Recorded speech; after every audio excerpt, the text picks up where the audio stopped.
సత్య జ్యోతిష వాస్తు YouTube channel ప్రేక్షకులకు వీక్షకులకు శుభాశీస్సులు. సమస్యలు, అల్పమైన పరిహారాలు అనే విషయంలో మనం ఈ రోజున మరికొన్ని సమస్యలకి అల్పమైన పరిహారాలతో అద్భుతమైన ఫలితాన్ని తెలుసుకుందాం. మొదటిది, ఆలస్య వివాహం. ఎవరికైతే వివాహం ఆలస్యం అవుతుందో ఆ వధూవరులు ఉదయం సూర్యోదయానికి ముందుగానే లేచి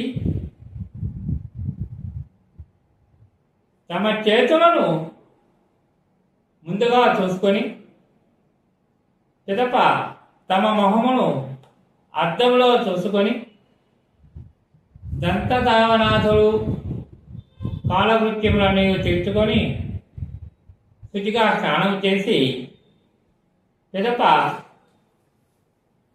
దేవుని మందిరంలో ఆవు నెయ్యితో దీపారాధన చేసి ఒక బెల్లం ముక్కను స్వామికి నివేదన చేసి ఆ బెల్లం ముక్కను ఉదయం తాను భుజించడం వలన అతి త్వరలో ఆ వధూవరులకు వివాహము నిర్ణయమై తీరగలదు.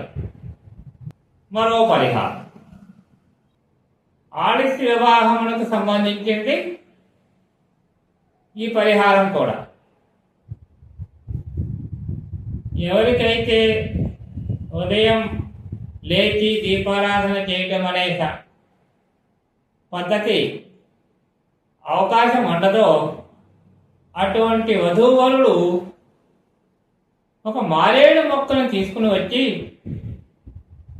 దొడ్డిలో పెరటిలో ఒక కుండీలో పెట్టి ప్రతిరోజు సాయం సమయములలో శుచిగా స్నానం చేసి ఉతికిన బట్టలు ధరించి ఒక రాగి చెంబులో ఉతకము అంటే నీటిని తీసుకొని ఆ వృక్షము వద్దకు వెళ్ళి ఆ మారేడు మొక్క దగ్గరకు వెళ్ళి అక్కడ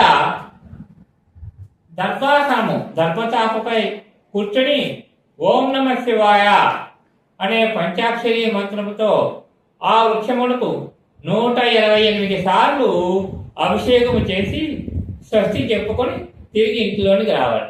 ఈ విధంగా చేయటం ఎడల అతి త్వరలో వివాహం కావాల్సిన వధూవరులకు ఖచ్చితంగా వివాహం జరిగి తీరగలదు.